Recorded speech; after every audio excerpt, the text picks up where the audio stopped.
Hello बच्चों। तो physics live class में आज हम सेकंड लेक्चर स्टार्ट करने जा रहे हैं। हम लोग पहले लेक्चर में पढ़े थे स्ट्रेस, स्ट्रेन, ठीक है। और जो सेकंड लेक्चर है इसमें हम लोग डिस्कस करेंगे thermal expansion, thermal stress and stress strain curve, ठीक है। तो आज हम 3 टॉपिक डिस्कस करेंगे, 3 टॉपिक। पहला हम लोग पढ़ेंगे क्या? Thermal expansion. सेकंड हम लोग पढ़ेंगे थर्मल स्ट्रेस और थर्ड हम लोग पढ़ेंगे स्ट्रेस स्ट्रेन कर्व। तो स्टार्ट करते हैं हम लोग। देखो देखा जाए नीट के एग्जाम में इस चैप्टर से 1 क्वेश्चन हर साल आपको मिल जाएगा और जेईई मेंस में भी आपको 1 क्वेश्चन मिलेगा इस चैप्टर से। तो सारे हमने टॉपिक क्या किया, 1 बाय 1 डिस्कस किया है और उससे रिलेटेड जितने भी क्वेश्चन उसको हम साथ साथ सॉल्व करें। तो स्टार्ट करते हैं हम थर्मल एक्सपेंशन। तो पहले हम डिस्कस करेंगे आज thermal expansion. Thermal expansion, thermal expansion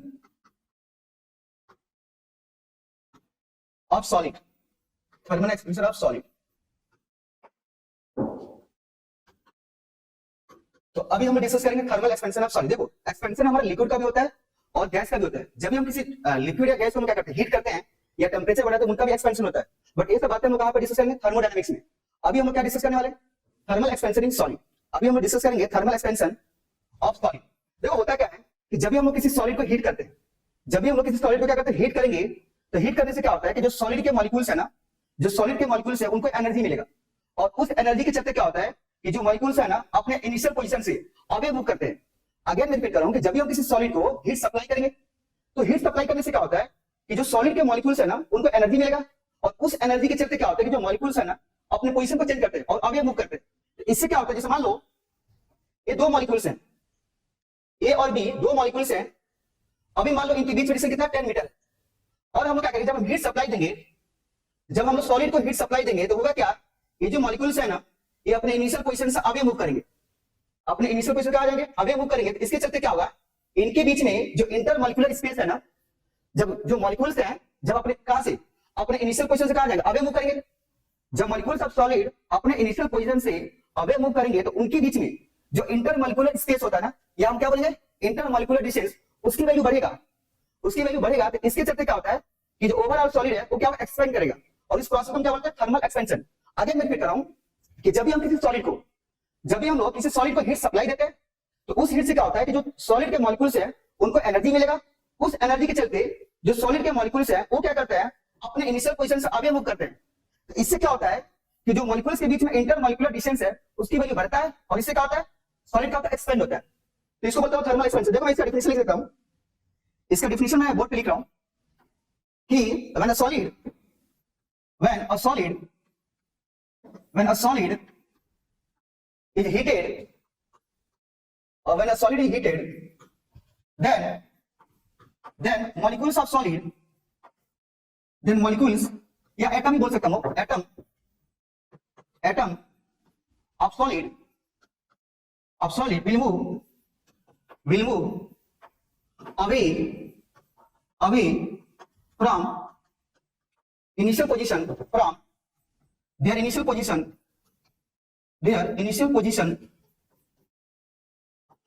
so that intermolecular, so that the value of intermolecular distance,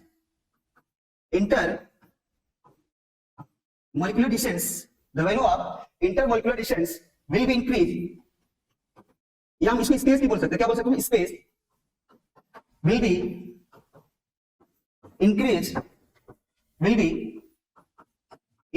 and this phenomenon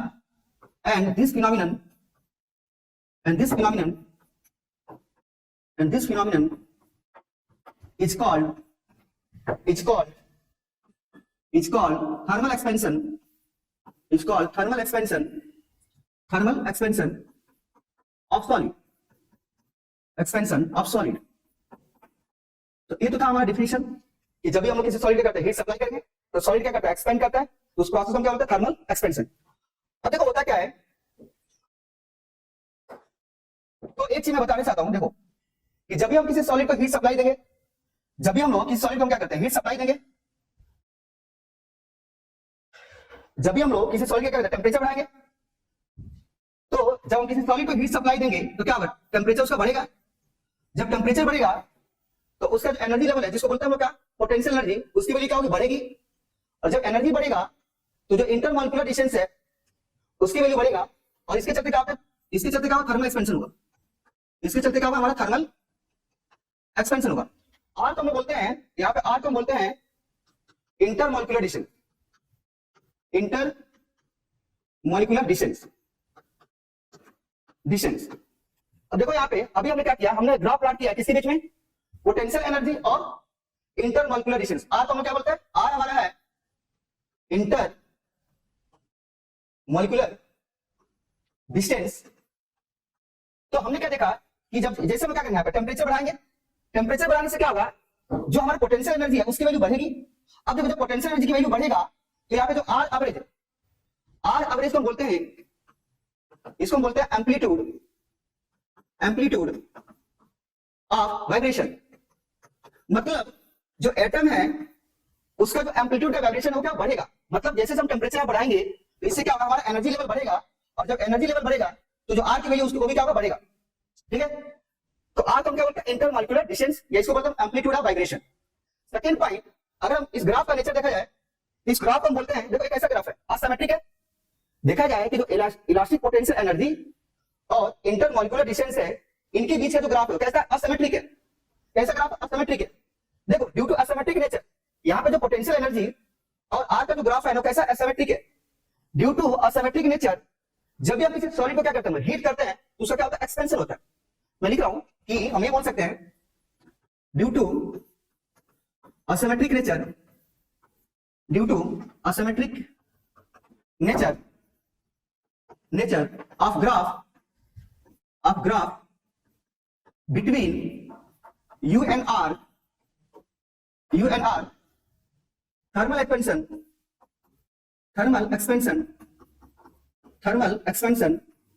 take place in solid।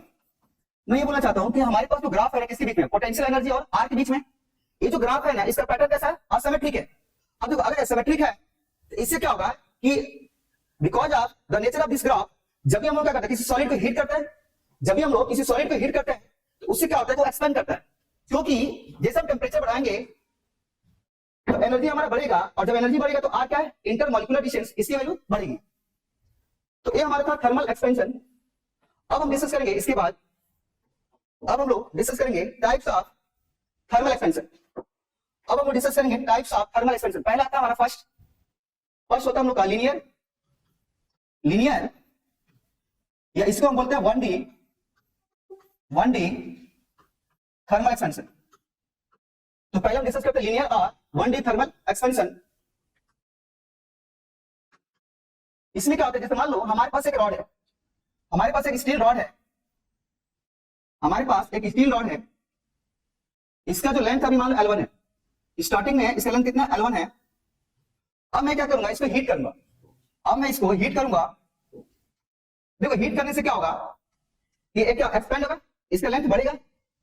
तो मान लो अब इसका जो लेंथ हो गया, ये हो गया L2। जैसे हमने इस रॉड को हीट किया या हीट सप्लाई किया, इससे क्या होगा, इसका थर्मल एक्सपेंशन होगा। जब थर्मल एक्सपेंशन ये रॉड क्या होगा, एक्सपेंड करेगा, तो इसका लेंथ बढ़ेगा। अब लेंथ कितना होगा इसका L2, और इसका लेंथ कितना हो गया L2। तो पहले निकालेंगे चेंज इन लेंथ, पहले मैं निकालूंगा change in length delta L, इसको मैं लिखूंगा L2 माइनस L1। फिर हम निकालेंगे स्ट्रेन, यहां से स्ट्रेन आएगा डेल्टा L अपॉन L1। अब देखो on the basis of experiment, strain is the directly proportional to the temperature, change in temperature। मान लो स्टार्टिंग में टेम्परेचर कितना था T1 है, और जो फाइनल टेम्परेचर कितना हमारा T2 है। तो यहां से हम निकालेंगे चेंज इन टेम्परेचर, तो डेल्टा T आएगा हम लोग का T2 माइनस T1। और on the basis of experiment we can say strain is the directly proportional to क्या होता है, चेंज इन टेम्परेचर। तो मैं लिख सकता हूं यहां पे कि delta L upon L1 is directly proportional to delta T means change in temperature, या इसको मैं लिखूंगा delta L upon L1 equal to alpha into delta T, या यहां से मैं लिखूंगा alpha equal to delta L upon L1 into delta T। Alpha को हम बोलते हैं, अल्फा को हम लोग बोलते हैं coefficient of linear expansion. Alpha को हम क्या बोलते हैं, coefficient of linear expansion. Alpha को हम क्या बोलते हैं कोएफिशिएंट ऑफ लीनियर एक्सपेंशन। हम चाहे तो इसको आगे हम लोग और भी डिस्कस कर सकते हैं आगे, जिसमें इसको लिखूंगा यहां से देखो, यहां से मैं लिखूंगा डेल्टा एल इक्वल टू, इसको हम फर्दर डिस्कस कर सकते हैं। तो यहां से मैं लिखूंगा delta L equal to L1 into alpha delta T, और डेल्टा एल क्या हमारा L2 माइनस L1 है, यहां से हमको मिलेगा L2 minus L1 equal to L1 into alpha delta T. इसको मैं ट्रांसपोज करूंगा तो ये माइनस इधर क्या प्लस होगा, तो हमको मिलेगा L2 equal to L1 plus L1 alpha delta T. यहां मैं L1 कॉमन करूंगा, यहां पे L1 में कॉमन लूंगा तो हमको मिलेगा L1 into 1 plus alpha delta T. ये हमारा आएगा फाइनल लेंथ, इसको क्या बोलते हैं फाइनल लेंथ। ये जब हम क्या इस रॉड को हीट करेंगे तो हीट करने के बाद क्या होगा, ये रॉड एक्सपेंड करेगा, इसका लेंथ बढ़ेगा, तो L2 हमारा क्या फाइनल लेंथ है। तो बाय यूजिंग दिस फार्मूला, इस फार्मूला को हम यूज करके हम लोग क्या निकाल सकते हैं final length of this rod, final length of this rod. Second हमारा है, सेकंड हम डिस्कस करेंगे second superficial thermal expansion. Second जो हमारा है वो होता है सुपरफिशियल, जिसको बोलते हैं हम लोग सुपरफिशियल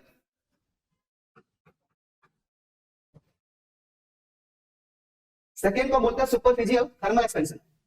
सुपरफिशियल थर्मल एक्सपेंशन या इसी को बोलते हैं क्या 2D expansion, superficial thermal expansion, superficial thermal expansion या इसी को हम बोलते हैं और 2D एक्सपेंशन। 2D मतलब टू डायमेंशनल थर्मल एक्सपेंशन। देखो होता है क्या है, जैसे मान लो हमारे पास एक प्लेट है, हमारे पास एक रेक्टेंगुलर प्लेट है, अभी इस एरिया कितना A1 है। अब मैं क्या करूंगा, इस प्लेट को हीट करूंगा, अब मैं इस प्लेट को हीट करूंगा मतलब यहाँ पे हीट सप्लाई दूंगा, तो हीट सप्लाई करने से क्या होगा, इसका टेंपरेचर बढ़ेगा, और जब इस प्लेट का टेंपरेचर बढ़ेगा तो ये क्या होगा एक्सपेंड करेगा, इस एरिया क्या होगा, इस एरिया बढ़ेगा। तो मान लो आफ्टर हीटिंग इस एरिया क्या होगा बढ़ेगा, अब एरिया कितना हो गया A2, अब एरिया कितना होगा A2, तो मैं निकालूंगा पहले चेंज इन एरिया, पहले हम फाइंड करेंगे चेंज इन एरिया, तो हमको मिलेगा A2 माइनस A1। अब मैं निकालूंगा स्ट्रेन, तो स्ट्रेन आएगा हम लोग का again delta A upon A1। अभी बताया था कि जो स्ट्रेन होता है, strain is directly proportional to क्या होता है चेंज इन टेम्परेचर। मान लो इसका टेम्परेचर कितना T1 है और इसका कितना T2 है, तो स्ट्रेन कितना है delta A upon A proportional to change in temperature. Delta T का मतलब क्या हुआ चेंज इन टेम्परेचर। यहाँ पे प्रोपोर्शनल का साइन है, इसको हम हटाएंगे तो क्या लगेगा कॉन्स्टेंट ऐड करेंगे, यहाँ पे से हमको मिलेगा, यहां से हमको मिलेगा delta A upon A equal to beta into delta T। यहां से बीटा मिलेगा हमको, beta equal to delta A upon A1 into delta T। यहां पे बीटा को हम क्या बोलते हैं, हम बीटा को बोलते हैं, यहां पे बीटा को हम बोलते हैं coefficient of superficial thermal expansion. Beta को हम बोलते हैं कोएफिशिएंट ऑफ सुपरफिशियल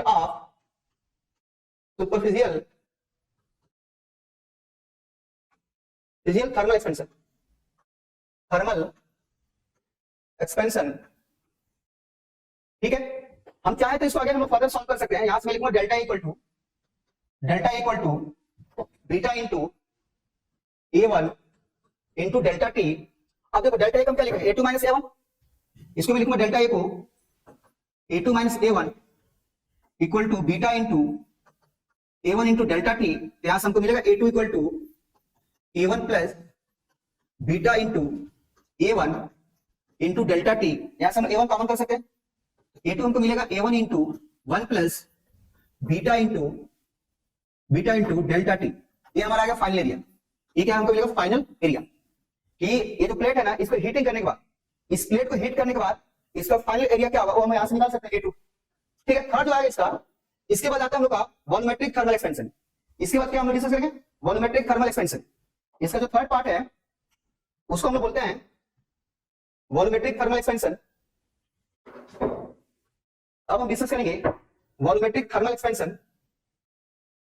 इसका जो थर्ड पार्ट है उसको हम लोग बोलते हैं वॉल्यूमेट्रिक थर्मल एक्सपेंशन, या इसको बोलते हैं 3D, 3 डायमेंशनल एक्सपेंशन। इसका जो थर्ड पार्ट है इसको हम बोलते हैं वॉल्यूमेट्रिक थर्मल एक्सपेंशन, या इसी को हम लोग बोलते हैं 3 डायमेंशनल एक्सपेंशन, 3 डायमेंशनल एक्सपेंशन।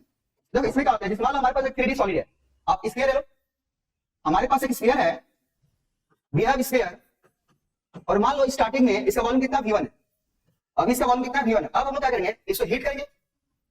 तो हीट करने से क्या होगा, ये जो स्फीयर है वो एक्सपेंड करेगा। हीट करने से क्या होगा, स्फीयर क्या करेगा, एक्सपेंड करेगा। इसका वॉल्यूम क्या होगा, बढ़ेगा। इसका वॉल्यूम क्या होगा, बढ़ेगा। तो मान लो आफ्टर हीटिंग, हीट करने के बाद जो स्फीयर इसका वॉल्यूम कितना होगा, V2। अब इसका वॉल्यूम कितना होगा, V2। तो पहले हम निकालेंगे change in volume. Change in volume ये हमको मिलेगा V2 माइनस V1। मान लो स्टार्टिंग में ये जो स्फीयर है इसका टेम्परेचर कितना T1, स्टार्टिंग में स्फीयर का टेम्परेचर कितना है T1 और आफ्टर हीटिंग इसका टेम्परेचर कितना होगा T2। तो अब मैं निकालूंगा अगेन स्ट्रेन, इसको बोलता हूं वॉल्यूमेट्रिक स्ट्रेन। यहां से हमको क्या मिलेगा, वॉल्यूमेट्रिक स्ट्रेन ये आएगा हमारा delta V upon V। Again same point, अभी बताया था कि स्ट्रेन क्या होता है, strain is directly proportional to change in temperature. तो यहां से हमको रिजल्ट मिलेगा कि delta V upon V is directly proportional to delta T। अब देखो यहाँ पे प्रोपोर्शनल का साइन है, इसको हमको हटाना है, तो हम लोग क्या करेंगे, यहाँ पे कांस्टेंट ऐड करेंगे। तो हमको मिलेगा delta V upon V equal to, इसको बोलते हैं gamma, gamma into delta T, या यहां से जो गामा की वैल्यू आएगा, गामा इक्वल टू हमको मिलेगा delta V upon V into delta T। और गामा को हम बोलते हैं, हम गामा को बोलते हैं कोएफिशिएंट ऑफ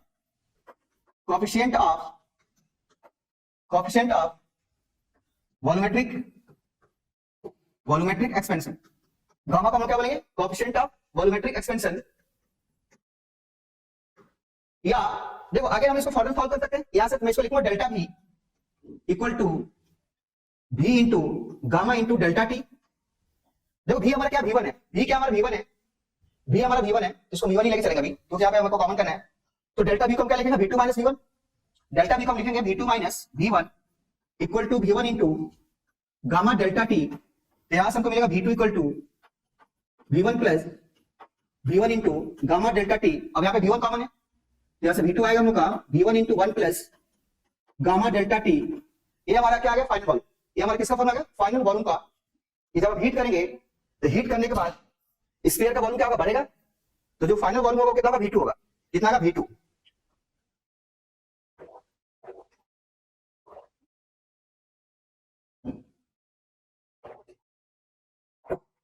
तो अभी हमने क्या डिस्कस किया, अभी हमने डिस्कस किया टाइप्स ऑफ थर्मल एक्सपेंशन। पहला क्या था, लीनियर थर्मल एक्सपेंशन। सेकंड हमने क्या पढ़ा था, सुपरफिशियल थर्मल एक्सपेंशन। और थर्ड हमने क्या पढ़ा, वॉल्यूमेट्रिक थर्मल एक्सपेंशन। ठीक है, तो यहां से हमको 3 कांस्टेंट मिला था। यहां से हमको 3 कांस्टेंट मिला था। पहला मिला था अल्फा, सेकंड हमको मिला था बीटा, और थर्ड हमको मिला था गामा। अल्फा को हम लोग क्या बोलते हैं, coefficient of linear thermal expansion. Beta को हम लोग क्या बोलते हैं, coefficient of superficial thermal expansion. और गामा को हम लोग बोलते हैं coefficient of volumetric thermal expansion.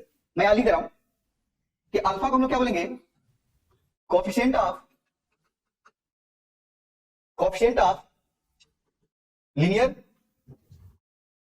Thermal expansion. और बीटा को बोलते हैं,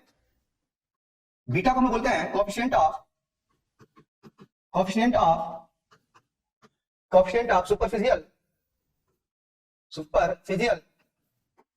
एक्सपेंशन। और गामा को हम लोग बोलते हैं, गामा को हम बोलते हैं कोएफिशिएंट ऑफ वॉल्यूमेट्रिक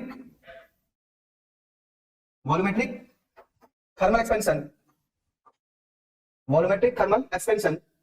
अब देखो इनके बीच में रिलेशन क्या होता है, मैं बताना चाहता हूं कि अगर कोई हमसे पूछता है कि अल्फा बीटा गामा में रिलेशन क्या होता है, तो मैं बोल सकता हूं alpha ratio beta ratio gamma, इनकी वैल्यू होती है 1:2:3।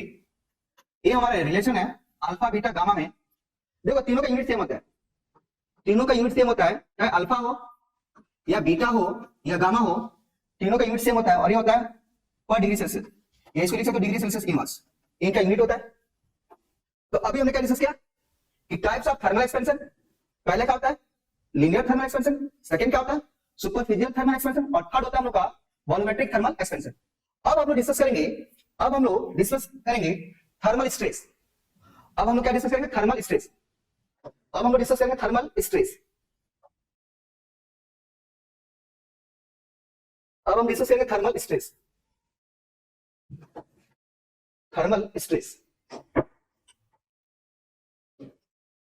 देखो थर्मल स्ट्रेस क्या होता है, मैंने बताया था स्ट्रेस होता क्या है, restoring force per unit area. हमने पिछले लेक्चर में बताया था स्ट्रेस क्या होता है, what is stress, we can say restoring force per unit area is called stress. अभी हम बताएंगे thermal stress. Thermal stress, thermal stress, thermal stress. देखो थर्मल स्ट्रेस क्या होता है, जैसे मान लो हमारे पास एक बीम है या रिजिड बॉन्ड है, ये हमारे पास रिजिड बॉन्ड है और हमने क्या किया, इसको दोनों साइड फिक्स कर दिया। हमारे पास एक रिजिड बॉन्ड है, ये ऐसे मान लो रिजिड रॉड है, एक सॉलिड रॉड, ऐसे सॉलिड रॉड है, हमारे पास एक सॉलिड रॉड है, ठीक है, सॉलिड रॉड है। अब देखो होगा क्या, जब हम यहां से हीट सप्लाई देंगे, जब हम लोग इस सॉलिड रॉड को यहां से हम लोग हीट सप्लाई देंगे, जब हम यहां से हीट सप्लाई करेंगे तो होगा क्या, ये जो सॉलिड रॉड है इसके जो मॉलिक्यूल्स है ना, उनको क्या मिलेगा, एनर्जी मिलेगा। जब इस सॉलिड रॉड के मॉलिक्यूल्स को एनर्जी मिलेगा तो वो क्या करेंगे, they will try to move, और कहां मूव करेंगे, away from their initial position. जैसे मान लो अभी इसके अंदर दो एटम्स है, एक एटम ए है और दूसरा एटम बी है। अभी मान लो टेंपरेचर कितना यहाँ पे 0 डिग्री सेल्सियस।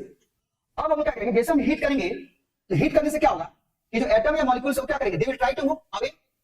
जब दोनों एटम्स ए और बी अवे मूव करने के लिए कोशिश करेंगे तो ये किससे कनेक्टेड होता है, बॉन्ड से। ये किससे कनेक्ट होता है, बॉन्ड से। जब दोनों एटम अवे मूव करने की कोशिश करेंगे तो बॉन्ड में क्या होगा, टेंशन क्रिएट होगा। बॉन्ड में क्या होगा, टेंशन क्रिएट होगा। तो उस टेंशन के चलते क्या होता है कि इस बॉन्ड में एक फोर्स बनेगा, एक उस जो यहाँ बॉन्ड में टेंशन बनेगा, यहाँ पे इनके जो बॉन्ड है ना, बॉन्ड में क्या होता है, जब टेंशन क्रिएट होगा तो ये जो टेंशन फोर्स है वो कैसे वर्क करेगा, this tension force will be work as a restoring force. कैसे वर्क करेगा, एज ए रीस्टोरिंग फोर्स। तो इस फोर्स के चलते ये जो हमारा टेंशन फोर्स है वो कैसे वर्क करेगा, एज ए रीस्टोरिंग फोर्स। ये जो बॉन्ड है ना, जिसे मैं यहां बना रहा हूं, मान लो ये बॉन्ड है और ये दोनों एटम है, ए और बी दोनों एटम है, ये ए एटम है और ये बी एटम। तो बी एटम ऐसे मूव करने की कोशिश करेगा और जो ए एटम है वो भी क्या करेगा, ऐसे मूव करने की कोशिश करेगा। तो जो दोनों एटम क्या करेगा, away, they will try to move away. इसके चलते क्या होगा, इस बॉन्ड में एक टेंशन क्रिएट होगा, इस बॉन्ड में यहां पे एक टेंशन फोर्स क्रिएट होगा और इस फोर्स के चलते क्या होगा, देखो जब हीट करेंगे तो जो दोनों एटम है they will try to move away from their mean position. But जैसे हम क्या करेंगे, टेंपरेचर को हम कम करेंगे तो अगेन क्या होगा, due to restoring force, again जो दोनों एटम है ना, जो दोनों एटम वो कहां पाएंगे, एट देयर इनिशियल पोजीशन। क्यों, बिकॉज ऑफ रीस्टोरिंग फोर्स। तो मैं ये बोलना चाहता हूं, यहाँ पे जो रीस्टोरिंग फोर्स है, यहाँ पे जो हीट करने के चलते due to heating effect bond में जो हमारा क्या बन रहा है, रीस्टोरिंग फोर्स बनेगा, ठीक है। वो यूनिट एरिया में, इसके यूनिट एरिया में जितना एक्ट करेगा उसको हम क्या बोलते हैं, थर्मल स्ट्रेस। देखो मैं यहाँ पे लिख रहा हूं कि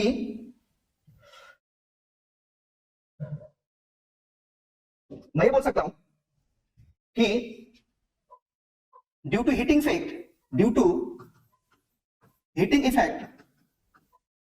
effect of a solid, due to heating effect of a solid a restoring force will be act, ठीक है। Second thing, restoring force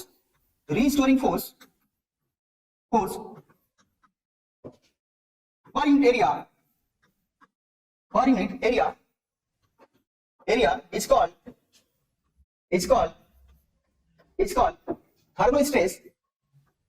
thermal stress, इसके बाद अब हम डिस्कस करेंगे टाइप्स ऑफ थर्मल स्ट्रेस। जैसे मान लो हमारे पास दो रिजिड बॉन्ड है या दो रॉड है, हमने क्या किया, इन दोनों रॉड को दोनों एक पर फिक्स कर दिया। यहाँ पे हमने दोनों जगह क्या करते हैं, फिक्स कर दिया। फिक्स करने के बाद अब मैं क्या करूंगा, इसको हीट करूंगा। यहाँ पे मैं हीट सप्लाई दूंगा, जो ए रॉड है इसको मैं हीट सप्लाई दूंगा, और एक और रॉड है, यहाँ पे एक और रॉड है, इसको भी हमने क्या किया, दोनों एंड पे फिक्स कर दिया। अब मैं क्या करूंगा, मान लो अभी इसका टेंपरेचर कितना है 30 डिग्री सेल्सियस। अब मैं क्या करूंगा, इसका यहां से हीट रिमूव करूंगा, इससे क्या होगा, इसका टेम्परेचर कम होगा। यहाँ पे जब हीट हम लोग रिमूव करेंगे तो टेम्परेचर क्या होगा, कम होगा। और यहाँ पे क्या होगा, यहाँ पे टेम्परेचर हमारा बढ़ेगा, यहाँ पे टेम्परेचर बढ़ेगा। अब देखो जब हम यहाँ पे हीट सप्लाई देंगे तो इससे क्या होगा, ये जो एटम है उनको एनर्जी मिलेगा and they will try to move away. इसके चलते क्या होगा कि ये जो रॉड है ना, ये एक्सपेंड होने की कोशिश करेगा। ये जो रॉड है वो क्या एक्सपेंड होगा, बट हमने क्या किया, फिक्स कर दिया। तो फिक्स करने से क्या होगा, देखो सिंपल सी बात है, जब हम यहाँ पे हीट सप्लाई देंगे तो जो इसके एटम्स हैं वो क्या करेंगे, they will try to move away. तो इसके चलते क्या होगा, एक फोर्स लगेगा। जो एटम है वो किससे कनेक्टेड है, बॉन्ड से। तो ये रॉड क्या करेगा, ये रॉड ट्राई करेगा कहां, इस एक्सपेंड होने के लिए, लेकिन रिजिड सपोर्ट क्या करेगा, इसके लेंथ को हमेशा क्या करेगा, सेम रखने की कोशिश करेगा। तो यहाँ पे जो फोर्स लगेगा वो कितना लगेगा, यहाँ पे जो फोर्स लगेगा, हम लोग जब हमारी टेंडेंसी क्या है, इस रॉड के लेंथ को हमेशा सेम रखना। बट जब हम हीट सप्लाई देंगे तो इससे क्या होगा, ये रॉड एक्सपेंड करेगा। तो यहाँ पे जो टेंशन क्रिएट होगा उसको बोलते हैं कंप्रेसिव स्ट्रेस। क्योंकि देखो यहाँ पे फोर्स हमारा इनसाइड है तो इसको बोलेंगे कंप्रेसिव स्ट्रेस। और यहाँ पे देखो, यहाँ पे क्या होगा, जो बी रॉड है यहां से हम हीट रिमूव करेंगे। देखो जब हीट रिमूव करेंगे तो सिंपल सी बात आते हैं, जो एटम है वो पास आएंगे, जो ए और बी एटम है वो दोनों क्या करेंगे, पास पास आएंगे। जब एटम पास आएंगे तो रॉड क्या होगा, कंप्रेस होगा। जब रॉड कंप्रेस होगा तो इसका लेंथ क्या होगा, डिक्रीज होगा। बट जो फिक्स सपोर्ट ये क्या करेगा, ये चाहेगा हमेशा क्या करना, इसके रॉड के लेंथ को हमेशा सेम रखना।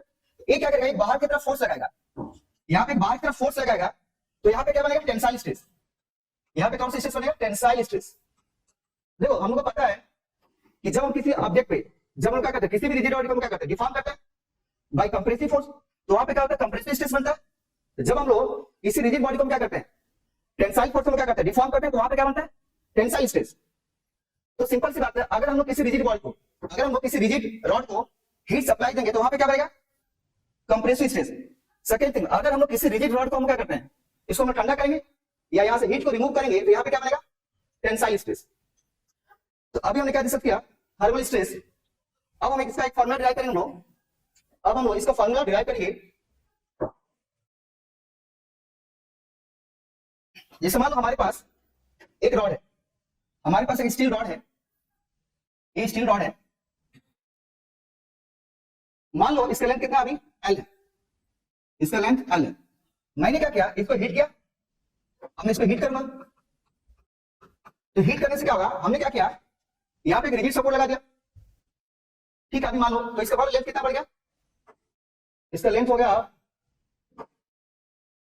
L plus delta L.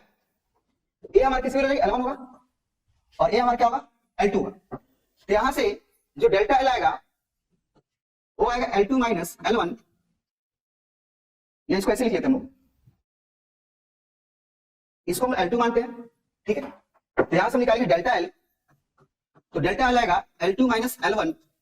अब हम यहां से निकालेंगे स्ट्रेन, तो स्ट्रेन आएगा हम लोग का डेल्टा एल अपॉन L1। अब देखो अभी बताया था कि मैं लिखूंगा delta L upon L1 equal to, इसको मैं लिखूंगा अल्फा इंटू डेल्टा टी, या मैं, ठीक है, इसको ऐसे लिख सकता हूं। और इसी को हम क्या बोलते हैं, स्ट्रेन। एक किसका फॉर्मूला हमारा, स्ट्रेन क्या है। अब देखो मैं बताऊंगा स्ट्रेस। स्ट्रेस क्या होता है, स्ट्रेस होता है फोर्स अपॉन एरिया, या restoring force per unit area. Second हमको मिलता है यंग मॉडुलस। यंग मॉडुलस, तो यंग मॉडुलस हमारा होता है stress, stress divide by strain. अब हम लोग क्या करेंगे, यहाँ पे वैल्यू पुट करेंगे। तो पहले हम लिखते हैं, मैं लिखूंगा y इक्वल टू, हमको यहाँ निकालना है स्ट्रेस, तो मैं लिखूंगा stress equal to y into strain कितना आ गया हमारा, अल्फा इंटू डेल्टा टी। ये हमारा फॉर्मूला किसके होगा, स्ट्रेस का। किसके फॉर्म में, टेम्परेचर के फॉर्म में, y into alpha delta T. ठीक है, देखो ये हमारे किसके फॉर्म में, फोर्स का फॉर्म है। अब देखो अब मैं क्या करूंगा, यहाँ पे स्ट्रेस क्या लिखूंगा, फोर्स अपॉन एरिया। अब मैं यहाँ पे जो स्ट्रेस है, चलो मैं यहाँ लिख रहा हूं। अब मैं क्या करूंगा, यहाँ पे जो स्ट्रेस है उसको मैं लिखूंगा फोर्स अपॉन एरिया। तो force upon area equal to हमको मिलेगा y into alpha into delta T, या फोर्स का आएगा, फोर्स की value a into Y alpha delta T. ये हमारा, इसको बोलते हैं रिस्टोरिंग फोर्स, और इसको बोलते हैं थर्मल स्ट्रेस। इसको हम क्या बोलते हैं, थर्मल स्ट्रेस। इसको हम लोग क्या बोलेंगे, थर्मल स्ट्रेस, थर्मल स्ट्रेस। तो इसको मैं एक बार रिकैप करा दे रहा हूं कि पहले हमने क्या निकाला, पहले हम निकाला था थर्मल, पहले हम निकालेंगे थर्मल स्ट्रेन, पहले हम निकालेंगे थर्मल स्ट्रेन। तो थर्मल स्ट्रेन होता है, थर्मल स्ट्रेन होता है हमारा अल्फा इंटू डेल्टा टी, फिर हमने फाइंड किया था थर्मल स्ट्रेस, थर्मल स्ट्रेस, तो थर्मल स्ट्रेस होता है हमारा y into alpha into delta T, फिर हम निकाला था फोर्स, रीस्टोरिंग फोर्स। देखो एक कंप्रेसिव हो सकता है और टेंसाइल हो सकता है, मैं लिख रहा हूं it can be compressive, it can be compressive या टेंसाइल, दोनों हो सकते हैं, ठीक है। ये होगा हमारा a into Y into alpha into delta T, ये हमारा मेन फॉर्मूला है रिगार्डिंग थर्मल स्ट्रेस। अब हम लोग क्या करेंगे, इससे रिलेटेड नीट में जो भी क्वेश्चन पूछा गया उसको हम सॉल्व करेंगे। अब हम लोग थर्मल स्ट्रेस से रिलेटेड जितने भी नीट में प्रीवियस ईयर में क्वेश्चन पूछा गया उसको हम सॉल्व करेंगे। तो पहला क्वेश्चन हम लोग सॉल्व करेंगे। पहला क्वेश्चन हम लोग दिया है क्वेश्चन, और कंप्रेसिव फोर्स, हमने क्या किया, कंप्रेसिव फोर्स को हमने अप्लाई किया at the two end of a long thin steel rod, it is heated simultaneously such that its temperature increased by delta t, the net change in its length हमको दिया कितना, 0। देखो हमको question में given है पहला first कि हमारे पास एक थिन स्टील रॉड है, हमारे पास एक थिन स्टील रॉड है, ये हमारा थिन स्टील रॉड है। अब हम लोग क्या करेंगे, इसको हीट करेंगे, इसको हम लोग हीट करेंगे, इसको हम लोग हीट करेंगे। हीट करने से क्या होगा, देखो यहां पे क्या हो रहा है, यहां पे बोला कि डेल्टा एल 0 है, यहां पे डेल्टा एल क्या हमारा 0 है, ठीक है। और हमको दिया है कि टेम्परेचर कितना चेंज करें, डेल्टा टी, हमको दिया change in temperature, change in temperature हमको क्वेश्चन ऑलरेडी गिवन है डेल्टा टी, और इसका रॉड हमको दिया लेंथ कितना दिया हमको एल, एल इसका हमको लेंथ दिया, इस रॉड का लेंथ एल हमको गिवन है क्वेश्चन में, लेंथ हमको दिया है, लेंथ ऑफ रॉड हमको गिवन है एल, और हमको यहाँ पे क्रॉस सेक्शन एरिया भी गिवन है, यहाँ पे हमको क्रॉस सेक्शन एरिया क्वेश्चन में गिवन है। तो एक तरह से बेसिक डेरिवेशन है, अभी जो हम डेरिवेशन किए थे उसी का एप्लीकेशन है। क्रॉस सेक्शन हमको एरिया गिवन कितना, ए। अब तो पहले हम क्या निकालेंगे, स्ट्रेन, तो हमको बताना क्या, हमको बताना है यहाँ पे फोर्स, हमको यंग मॉडल्स दिया वाई। देखो हमसे क्वेश्चन में क्या बोला है कि हमारे पास एक थिन स्टील रॉड है, इसको हम हीट करेंगे, तो हीट करने से क्या होगा, इसके अंदर स्ट्रेस डेवलप होगा। जब हम इस रॉड को हम हीट करेंगे तो देखो इसने क्या बोला, दोनों साइड में फिक्स कर दिया, तो इधर भी हमने फिक्स कर दिया और यहां भी हमने फिक्स कर दिया। अगेन देखो यहां भी हमने फिक्स ही कर दिया, तो हीट करने से क्या होगा, यहां पे क्या डेवलप होगा, स्ट्रेस, क्या डेवलप होगा, स्ट्रेस। तो पहले हम निकालते हैं इसका स्ट्रेस, तो स्ट्रेस आएगा हम लोग का, अभी हम लोग कैलकुलेट किए थे y into alpha into delta T, और स्ट्रेस होता है क्या, स्ट्रेस होता है हम लोग force upon area, stress equal to होता है फोर्स अपॉन एरिया। देखो हमको फोर्स कितना दिया, हमको फोर्स भी हमको एफ ही गिवन है कि हम लोग कितना फोर्स अप्लाई करें, एफ, ठीक है। हमको ऑलरेडी क्वेश्चन मेंशन है कि ये जो स्टील का रॉड है इस पे हम लोग कंप्रेसिव फोर्स अप्लाई करेंगे, इस पे हम लोग कंप्रेसिव फोर्स अप्लाई करेंगे। जैसे मान लो स्टील रॉड है, हमने क्या किया, एक फोर्स इधर से अप्लाई कर दिया और एक फोर्स इधर से हमने अप्लाई कर दिया। उसके बाद इसने क्या बोला कि इसको हीट करेंगे, तो हीट करने से क्या होगा, देखो सिंपल सी बात है, ये कंप्रेसिव फोर्स क्या करेगा, ये हमेशा चाहेगा इसका लेंथ का हमेशा सेम रहे, इसलिए यहाँ पे लेंथ क्या होगा, 0 होगा, इसलिए इसका चेंज लेंथ कितना दिया, हमको 0 दिया है, क्योंकि देखो सिंपल सी बात है, यहाँ से हम हीट अप्लाई करेंगे तो रॉड एक्सपेंड करेगा, लेकिन जो कंप्रेसिव फोर्स है इसको एक्सपेंड होने के क्या रोकेगा, इसका मतलब इसका लेंथ हमेशा क्या रहेगा, सेम रहेगा, इसलिए डेल्टा क्या होगा हमारा 0 होगा। हाँ, इसके अंदर क्या, इसके अंदर स्ट्रेस डेवलप होगा, जब इस रॉड को हीट करेंगे तो लेंथ इसका तो चेंज नहीं होगा, बट यहाँ पे डेवलप क्या होगा, स्ट्रेस, यहाँ पे क्या डेवलप होगा, स्ट्रेस। जब इसका लेंथ चेंज नहीं होगा फिर भी इसको हम क्या करेंगे, हीट सप्लाई देंगे, तो यहाँ पे क्या डेवलप होगा, स्ट्रेस, और कितना होगा स्ट्रेस होगा, y into alpha into delta T. हमको निकालना क्या, फोर्स की वैल्यू, ये जो कंप्रेसिव फोर्स है इसकी वैल्यू को फाइंड करना है, तो स्ट्रेस को क्या लिखेंगे, force upon area equal to y into alpha into delta T. यहां से फोर्स आएगा, force equal to a into Y alpha delta T. अभी हमने इसको डिराइव किए थे ऑलरेडी, तो डी वाला ऑप्शन होगा। इसके बाद एक और क्वेश्चन डिस्कस करेंगे, जो नेक्स्ट क्वेश्चन है, ये हमारा नीट का 2024 में आया हुआ क्वेश्चन है। इस क्वेश्चन में बोल रहा है कि हमारे पास एक मेटल वायर है, we have a metal wire, हमारे पास एक मेटल वायर है, उसका हमको दिया कोएफिशिएंट ऑफ लीनियर एक्सपेंशन को दिया है, मतलब अल्फा दिया है। इस क्वेश्चन में हमको अल्फा गिवन है, अल्फा हमको गिवन है 1 इंटू 10⁻⁵ पर degree Celsius. And young modulus. इस क्वेश्चन में हमको यंग मॉडुलस गिवन है, हमको यंग मॉडुलस गिवन है 10 के power 11 newton per metre square. इसके बाद हमसे बोल रहा है क्वेश्चन में कि इस रॉड को क्या टाई कर दिया बिटवीन 2 पॉइंट्स, ठीक है, रिजिड एट अ टेंपरेचर को दिया 40 डिग्री सेल्सियस। हमसे क्या बोला क्वेश्चन में, ये रॉड है, इस रॉड को हमने क्या कर दिया, दोनों एंड पे टाई कर दिया, टाई मतलब फिक्स कर दिया, हमने यहाँ पे दोनों एंड को क्या कर दिया, फिक्स कर दिया, ठीक है। अब देखो क्या, अब इसने क्या बोला कि हमने क्या किया, इस रॉड को दोनों एंड पॉइंट पे टाई कर दिया मतलब फिक्स कर दिया। अभी इसका टेंपरेचर कितना है, 40 डिग्री सेल्सियस। अभी ये जो रॉड है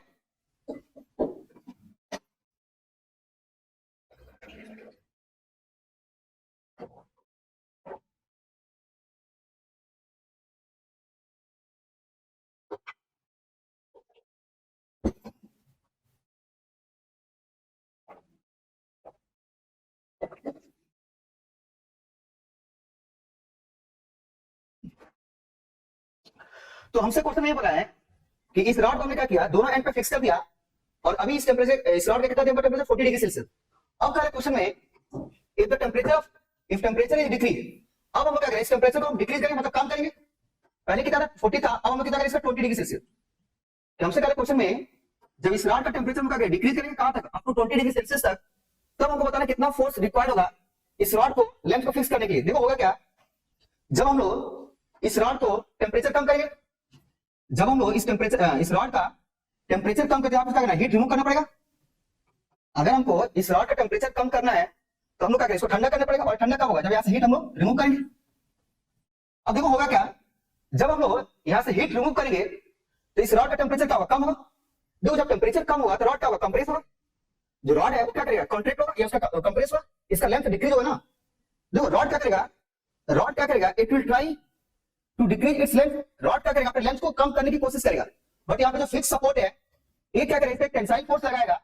टेंसाइल फोर्स क्या करेगा, इस रॉड के लेंथ को सेम रखेगा। मतलब जो टेंसाइल फोर्स यहाँ पे है ना, ये क्या करेगा, इस रॉड की जो लेंथ है हमेशा सेम रखेगा। तो हमको बताना है कि यहाँ पे कितना फोर्स लगाना पड़ेगा इस रॉड के लेंथ को मेंटेन करने के लिए, इस रॉड के लेंथ को सेम मेंटेन करने के लिए हमको कितना टेंसाइल फोर्स अप्लाई करना पड़ेगा, वो हमको फाइंड करना है। तो देखो हम लोग कैसे निकालेंगे। अगर मैं इस क्वेश्चन को रिपीट कर रहा हूं, पहले हम क्या करें, पहले हमको दिया टेंपरेचर 40 डिग्री सेल्सियस। हमसे कह रहे क्वेश्चन में ये जो रॉड है इसका टेंपरेचर हमको क्या करना है, कम करना है। कहां तक कम करना है, अप टू 20 डिग्री सेल्सियस। तो सिंपल सी बात है, अगर हम लोग चाहते हैं क्या इस रॉड का टेंपरेचर कम करना है, तो हम लोग क्या करेंगे, यहाँ से हीट को रिमूव करेंगे। देखो जब हम लोग यहाँ से हीट रिमूव करेंगे तो रॉड क्या होगा, कॉन्ट्रैक्ट होगा। या ऐसे बोल सकते हैं कि जैसे हम टेंपरेचर कम करेंगे तो जो रॉड का लेंथ क्या होगा, डिक्रीज होगा। जब देखो अब होगा क्या कि रॉड का कॉन्ट्रैक्ट होगा, तो यहाँ पे जो रिजिड सपोर्ट है इसने लगाएगा एक फोर्स। ये जो रिजिड सपोर्ट है वो क्या करेगा, रॉड पे एक फोर्स लगा किधर, टुवर्ड्स आउटसाइड, जिसको बोलता हूं टेंसाइल फोर्स। ये जो टेंसाइल फोर्स है ये क्या करेगा, इस रॉड के लेंथ को हमेशा सेम रखने की कोशिश करेगा। तो अब हमको बताना है कि हम कितना फोर्स अप्लाई करें ताकि इस रॉड का लेंथ हमेशा क्या रहे, सेम रहे। तो देखो हम लोग कैसे निकालेंगे इसका लेंथ। तो हमको अल्फा गिवन है, यंग मॉडुलस गिवन है, और T1 भी दिया हमको कितना 40 डिग्री सेल्सियस, T2 दिया हमको 20 डिग्री सेल्सियस। तो यहां से हम लोग डेल्टा टी निकालेंगे। तो डेल्टा टी आएगा हम लोग का T1 माइनस T2, ये आएगा हमारा 20 डिग्री सेल्सियस, कितना का 20 डिग्री सेल्सियस। इसके बाद हमको गिवन है लेंथ ऑफ वायर, हमको लेंथ गिवन है L, कितना 40 सेंटीमीटर। इसको हम मीटर में चेंज करेंगे, ये आएगा हम लोग का 0.4 मीटर।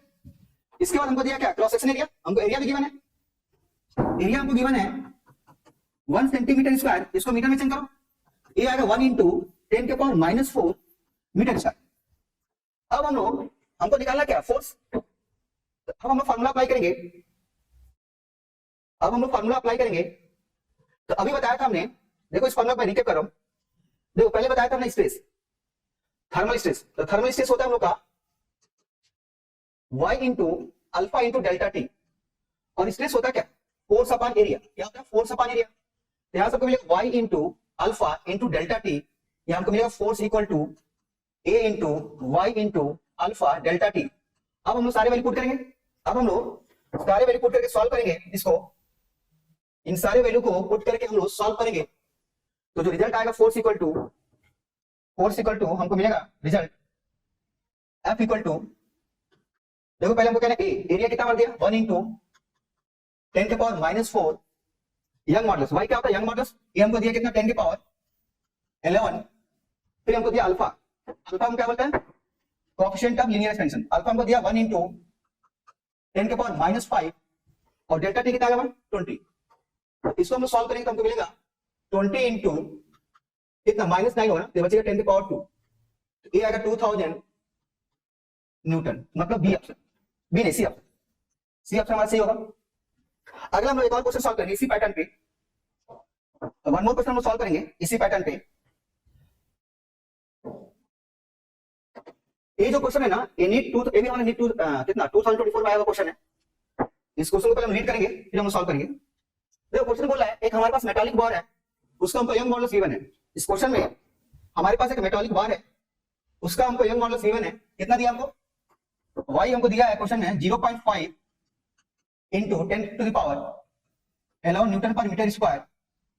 उसके बाद हमसे बोला है कि coefficient of linear thermal expansion को दिया मतलब अल्फा, अल्फा भी हमको क्वेश्चन में गिवन है, अल्फा हमको गिवन है 10 के पावर -5 पर डिग्री सेल्सियस। अल्फा भी हमको क्वेश्चन में गिवन है,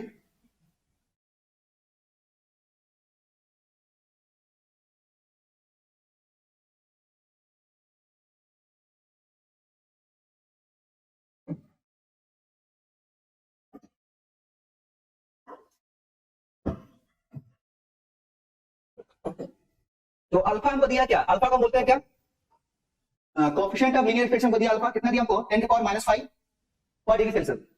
हमको लेंथ भी दिया है, लेंथ ऑफ मेटालिक बार हमको दिया है, एल हमको गिवन है 1 मीटर। उसके बाद हमको दिया क्रॉस सेक्शन एरिया, कितना दिया 10 के पावर -3। एरिया भी हमको इस क्वेश्चन में दिया है 10 के पावर -3 मीटर स्क्वायर। इसको हम हिट कहां से, देखो इसको हम हिट करेंगे, जैसे मान लो ये हमारा मेटालिक बार है,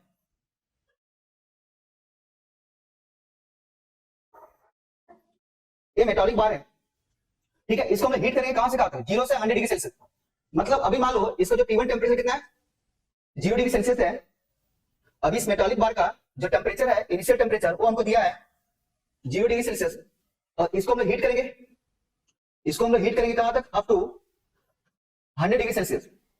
मतलब हमको यहां से हम लोग डेल्टा टी निकाल सकते हैं, ये T1 होगा और ये हमारा T2 होगा। तो यहां से हमको डेल्टा टी मिलेगा, डेल्टा टी आएगा हम लोग का T2 minus T1, so we will get 100 minus 0, तो A आएगा, सॉरी 100 minus 0, तो डेल्टा T आएगा change in temperature 100 degree Celsius, ठीक है, विदाउट एक्सपेंशन। देखो मेरी सिंपल सी बात है, इसका मतलब हम लोग क्या करेंगे, यहाँ पे हम लोग रिजिड सपोर्ट दे देंगे, क्योंकि यहाँ पे बोला है विदाउट एक्सपेंशन, मतलब यहाँ पे हम लोग क्या करेंगे, रिजिड सपोर्ट कर देंगे। तो रिजिड सपोर्ट क्या करेगा, इसके एक्सपेंशन को अपोज करेगा, और विदाउट बेंडिंग, मतलब इसको बेंड, देखो सिंपल सी बात है, होता क्या है कि जो मेटालिक बार होता है ना, जब उसको हम क्या करते हैं, हीट करते हैं, तो कभी कभी बेंड भी हो जाता है। देखो या तो एक्सपेंड करेगा या तो बेंड होता है। हमसे बोला है क्वेश्चन में कि देखो इसका एक्सपेंशन भी हम लोग विदाउट एक्सपेंशन या विदाउट बेंडिंग, मतलब एक्सपेंशन भी नहीं होना चाहिए और जो मेटालिक बार है ना वो बेंड भी नहीं होना चाहिए। तो ये कंडीशन ऑलरेडी क्वेश्चन में गिवन है। देखो ऐसा क्यों बोला है, देखो सिंपल सी बात है, अगर ये बेंड होगा ना तो जो हमारा लेंथ है, लेंथ का लेंथ पे इफेक्ट आएगा, लेंथ पे इफेक्ट आएगा। सेकंड थिंग कि अगर एक्सपेंशन होगा, अगर हम एक्सपेंशन कराते हैं तो सिंपल सी बात है, जो स्ट्रेस है वो डेवलप नहीं होगा। तो हमसे इसलिए क्वेश्चन बोला है कि विदाउट थर्मल एक्सपेंशन या विदाउट बेंडिंग, ठीक है। तो हमको बताना क्या, कंप्रेसिव फोर्स, कंप्रेसिव फोर्स। देखो अगर हम चाहते हैं विदाउट एक्सपेंशन तो सिंपल सी बात है, ये जो रिजिड सपोर्ट क्या करेगा, सिंपल ये कंप्रेसिव फोर्स लगाएगा। अगर हम चाहते हैं इसका, अगर हम चाहते हैं विदाउट एक्सपेंशन, तो एक्सपेंशन कब नहीं करेगा, जब हम क्या करेंगे, आप एक फोर्स लगाएंगे, ये जो रिजिड सपोर्ट है वो क्या करेगा, इसके ऊपर एक फोर्स लगाएगा टुवर्ड्स इनसाइड। तो हमको बताना है कि जब ये जो मेटालिक बार है, जब ये ट्राई करेगा किसके लिए, एक्सपेंड होने के लिए, when it will try to expand, then ये जो रिजिड बार है, ये जो रिजिड बार है, इसको कितना फोर्स लगाना पड़ेगा कि ताकि क्या हो, इस बार का एक्सपेंशन नहीं हो। तो उस फोर्स को हमको निकालना है, इसको बोलते हैं कंप्रेसिव फोर्स। तो देखो कैसे हम सॉल्व करेंगे। तो आगे हम निकालेंगे पहले स्ट्रेस, पहले मैं लिखूंगा थर्मल स्ट्रेस, पहले हम लोग फाइंड करेंगे थर्मल स्ट्रेस।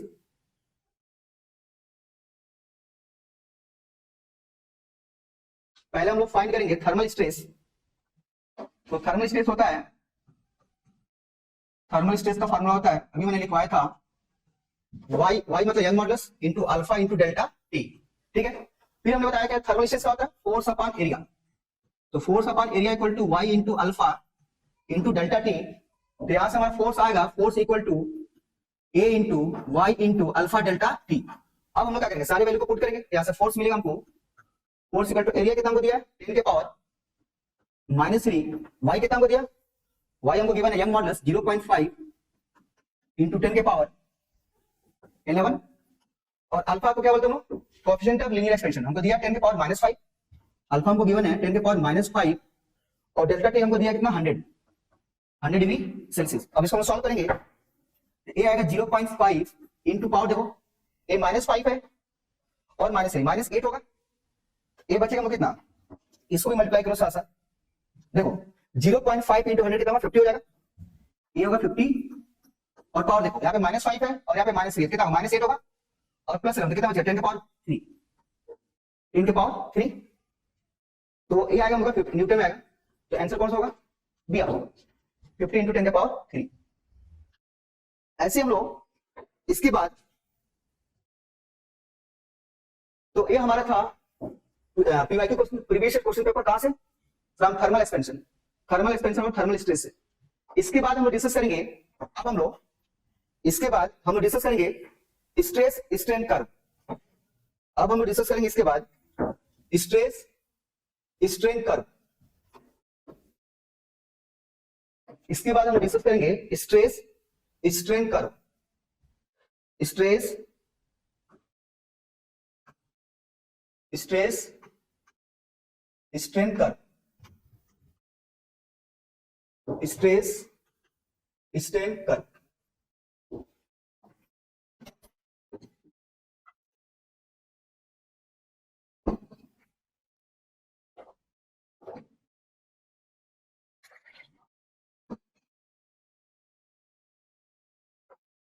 तो अब हम लोग पढ़ेंगे स्ट्रेस स्ट्रेन कर्व। देखो स्ट्रेस स्ट्रेन कर्व हम क्या डिस्कस करेंगे कि जब भी हम किसी रिजिड बॉडी को हम क्या करते हैं, डिफॉर्म करते हैं, तो उसको हम क्या करते हैं, डिफॉर्मेशन फोर्स अप्लाई करते हैं। तो डिफॉर्मेशन फोर्स से क्या होता है, उसके अंदर स्ट्रेस और स्ट्रेन डेवलप होता है। तो अभी हम लोग क्या करेंगे, स्ट्रेस और स्ट्रेन के बीच हम लोग ग्राफ प्लॉट करेंगे, फिर हम देखेंगे कि क्या क्या कैसे कैसे हमारा चेंज होता है, किसकी वैल्यू, स्ट्रेस और स्ट्रेन की value according to deformation force. तो ये हमारा है स्ट्रेस स्ट्रेन कर्व, इसको हम लोग क्या बोलते हैं, स्ट्रेस स्ट्रेन कर्व, इसको बोलते हैं एक्स एक्सिस। तो एक्स के अलावा हमारा क्या स्ट्रेन है और वाई के अलावा हमारा क्या स्ट्रेस है, ठीक है। तो इसमें जो पहला पॉइंट है ना, उसको बोलते हैं प्रोपोर्शनल लिमिट। पहला जो पॉइंट है इसमें, पहले हम क्या डिस्कस करेंगे, proportional limit, proportional limit, proportional limit. देखो प्रोपोर्शनल लिमिट का मतलब ये हुआ, इसका जो बाउंड्री कहां है, ओ से ए तक, कहां से, ओ टू ए। प्रोपोर्शनल लिमिट का मतलब ये हुआ कि अगर इस लिमिट के अंदर अगर हम लोग किसी भी रिजिड बॉडी का डिफॉर्मेशन करेंगे कहां तक, अप टू प्रोपोर्शनल लिमिट। तो इससे क्या होता है कि जब भी हम किसी रिजिड बॉडी का हम डिफॉर्मेशन करेंगे अप टू प्रोपोर्शनल लिमिट, तो जितना स्ट्रेस बढ़ेगा, जितना स्ट्रेस बढ़ेगा उतना ही क्या होगा, स्ट्रेन भी बढ़ेगा, जितना स्ट्रेस बढ़ेगा उतना ही क्या होगा, स्ट्रेन बढ़ेगा। अगर मैं रिपीट करूं कि जब भी हम लोग किसी रिजिड बॉडी का हम लोग क्या करते हैं, डिफॉर्म करेंगे, हम लोग डिफॉर्मेशन करेंगे, तो इस लिमिट के अंदर up to proportional limit rigid body के अंदर जितना स्ट्रेस बढ़ेगा उतना ही क्या होगा, स्ट्रेन भी बढ़ेगा। तो हम ये बोल सकते हैं कि up to proportional limit, up to proportional limit stress is directly proportional to strain. Again मैं रिपीट कर रहा हूं कि जब भी हम लोग अगर हम लोग किसी भी रिजिड बॉडी का, अगर हम लोग किसी भी रिजिड बॉडी का अप टू प्रोपोर्शनल लिमिट हम क्या करते हैं, डिफॉर्म करेंगे, तो स्ट्रेस क्या होगा, स्ट्रेस विल बी डायरेक्टली किसके ऊपर होगा, स्ट्रेन के, stress will be directly proportional किसके ऊपर, स्ट्रेन के। सेकंड थिंग, सेकंड पॉइंट, अगर हम लोग किसी भी रिजिड बॉडी का प्रोपोर्शनल लिमिट तक डिफॉर्म करेंगे, तो यहां तक क्या होता है, हुक्स लॉ ओबे होता है। क्योंकि देखो हुक्स लॉ क्या बोलता है कि स्ट्रेस का होता है स्ट्रेन के डायरेक्टली प्रोपोर्शनल, तो हम ये बोल सकते हैं up to proportional limit, up to proportional limit Hooke's law will be obey या Hooke's law will be follow। आगे मैं रिपीट करूं कि जब भी हम किसी रिजिड बॉडी को प्रोपोर्शनल लिमिट तक डिफॉर्म करेंगे, तो स्ट्रेस का होगा, स्ट्रेन के डायरेक्टली प्रोपोर्शनल होगा, या ऐसे भी बोल सकते हैं कि up to proportional limit Hooke's law क्या करेगा, ओबे करेगा, या हुक्स लॉ क्या करेगा, उसको फॉलो करेगा, ठीक है। अब हम बात करते हैं इलास्टिक लिमिट। सेकंड हमारा जो पॉइंट है उसको बोलते हैं इलास्टिक लिमिट। ये क्या था हमारा, प्रोपोर्शनल लिमिट। अब हम डिस्कस करेंगे elastic limit, elastic limit. Second हमारा पॉइंट है elastic limit, elastic limit, elastic limit. देखो इलास्टिक लिमिट में क्या होता है, अप टू इलास्टिक लिमिट। अगर हम लोग किसी भी रिजिड बॉडी का डिफॉर्मेशन करेंगे कहां तक? अप टू इलास्टिक लिमिट तक। तो जैसे हम देखो, जैसे मैं एग्जांपल दे रहा हूं, जैसे मान लो एक तरह से बोतल का हमारा एक इलास्टिक रिजिड बॉडी है, ठीक है, इलास्टिक रिजिड बॉडी है। मैंने क्या बोला कि अप टू इलास्टिक लिमिट, अगर हम लोग किसी भी रिजिड बॉडी को up to elastic rigid body में क्या करेंगे? डिफॉर्म करेंगे, और डिफॉर्मेशन के बाद जो डिफॉर्मेशन फोर्स है उसको हम क्या करते हैं? रिमूव करेंगे। तो रिजिड बॉडी क्या करेगा?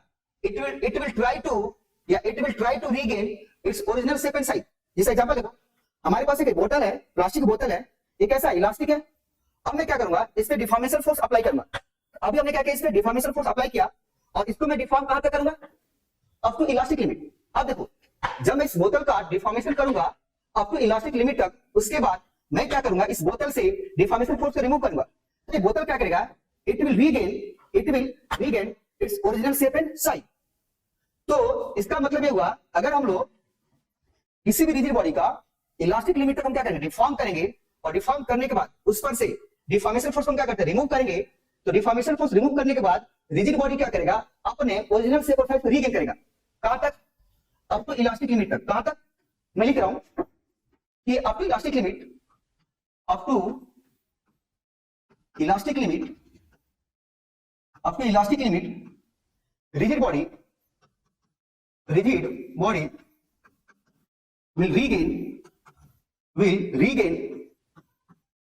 will regain its original shape and size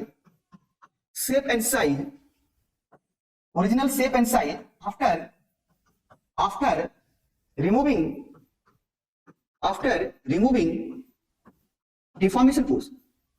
deformation force कि इलास्टिक लिमिट तक डिफॉर्म करने के बाद अगर हम क्या करते हैं? डिफॉर्मेशन फोर्स रिमूव करेंगे, रिजिड बॉडी क्या करेगा? अपने ओरिजिनल शेप और साइज को क्या करेगा? रीगेन कर लेगा। ठीक है, इसको बोलते हैं इलास्टिक लिमिट। ठीक है, जो थर्ड पॉइंट है ना, उसको बोलते हैं प्लास्टिक रीजन, या क्या बोलते हैं उसको? Plastic limit.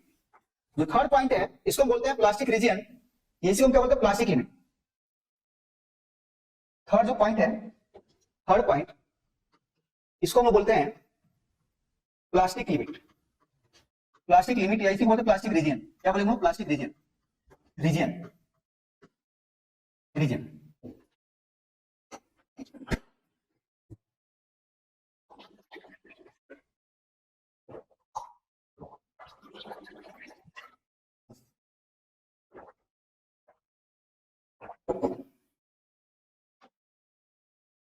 तो थर्ड पॉइंट हम लोग क्या? प्लास्टिक रीजन, या इसे बोलते हैं plastic limit.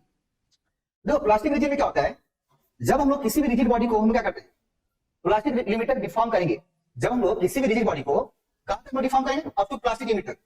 Up to plastic limit तक। तो होता क्या है कि पहले तो हीटिंग प्रोसेस चालू। देखो, जब हम लोग किसी रिजिड बॉडी को प्लास्टिक लिमिट तक डिफॉर्म करते हैं तो वहां पे क्या होता है? हीटिंग प्रोसेस स्टार्ट हो जाता है, वो बॉडी गर्म होने लगता है। जब रिजिड बॉडी गर्म होगा तो होगा क्या कि वो सॉफ्ट हो जाएगा। क्या वो सॉफ्ट होगा? अगेन मैं रिपीट कर रहा हूं कि जब हम किसी रिजिड बॉडी को प्लास्टिक लिमिट तक डिफॉर्म करते हैं तो इसमें पहला पॉइंट, फर्स्ट पॉइंट ये हम बोल सकते हैं कि जो स्ट्रेन होगा वो क्या होगा? स्ट्रेस से ज्यादा होगा, वो स्ट्रेस से ज्यादा होगा। ठीक है, सेकंड पॉइंट हम ये बोल सकते हैं कि अगर हम लोग किसी भी रिजिड बॉडी को प्लास्टिक लिमिट तक डिफॉर्म करेंगे तो उसमें जो स्ट्रेस होगा उस स्ट्रेन के बराबर नहीं होता है। वहां पे क्या स्ट्रेन ज्यादा हो जाएगा और स्ट्रेस का कम होगा। सेकंड थिंग कि अगर हमने किसी रिजिड बॉडी को प्लास्टिक लिमिट तक डिफॉर्म कर दिया और डिफॉर्मेशन फोर्स हम लोग क्या करेंगे? जब रिमूव करेंगे तो जो रिजिड बॉडी है वो अपने ओरिजिनल शेप और साइज को रीगेन नहीं करेगा। नेक्स्ट पॉइंट ये बोल सकते हैं कि जब भी हम लोग किसी रिजिड बॉडी को हम लोग क्या करते हैं? प्लास्टिक लिमिट तक डिफॉर्म करेंगे तो वहां पे क्या होता है कि जो स्ट्रेस है, जो स्ट्रेस होगा, इट्स नॉट प्रोपोर्शनल, किस होगा? Is not proportional to, stress is not proportional to strain. मतलब होगा क्या कि स्ट्रेन की वैल्यू क्या होगी? ज्यादा होगा, स्ट्रेस का कम होगा। कहां तक?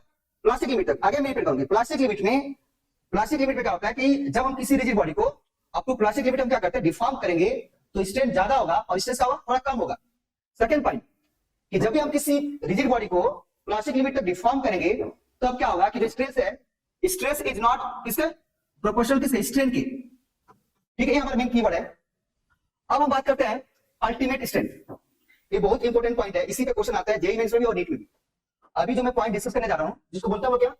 ब्रेकिंग स्ट्रेंथ या अल्टीमेट स्ट्रेंथ। ये बहुत इंपॉर्टेंट है क्योंकि हमने देखा जेईई मेंस में बहुत सारे क्वेश्चन इसी टॉपिक से आए हैं और नीट में भी इसी टॉपिक से क्वेश्चन आया, तो इसको हम अच्छे से डिस्कस करेंगे कि अल्टीमेट स्ट्रेंथ या इसी को क्या बोलते हैं ब्रेकिंग स्ट्रेंथ। अगला जो पॉइंट है वो हमारा है अल्टीमेट स्ट्रेंथ या इसी को हम क्या बोलते हैं ब्रेकिंग स्ट्रेंथ। क्या बोलेंगे लोग? Breaking strength. अल्टीमेट, इसको चाहो तो आप स्टार बना सकते हो, इंपॉर्टेंट, इसी से क्वेश्चन आते हैं। अगर हमसे कभी भी क्वेश्चन में, अगर कभी भी हमसे नीट या जेईई में से क्वेश्चन पूछेगा कहां से, स्ट्रेस स्ट्रेंथ का यहीं से पूछा जाता है, इसी से रिलेटेड। तो हम बात करते हैं अल्टीमेट स्ट्रेंथ। अल्टीमेट स्ट्रेंथ या इसी को हम क्या बोलते हैं ब्रेकिंग स्ट्रेंथ। Breaking strength. देखो होता क्या है, जैसे हम लोग प्लास्टिक लिमिट क्रॉस करते हैं, जैसे हम लोग प्लास्टिक लिमिट क्रॉस करते हैं तो होता क्या है, जो रिजिड बॉडी है ना वो गर्म होना स्टार्ट होता है, हीटिंग प्रोसेस चालू हो जाता है, जो हमारा रिजिड बॉडी है वो गर्म हो जाता है। ठीक है, तो जब गर्म होगा तो जो रिजिड बॉडी है उसके जो एटम है वो किससे बंधे रहते हैं, बॉन्ड से, और बॉन्ड किससे बना होता है, फाइबर से।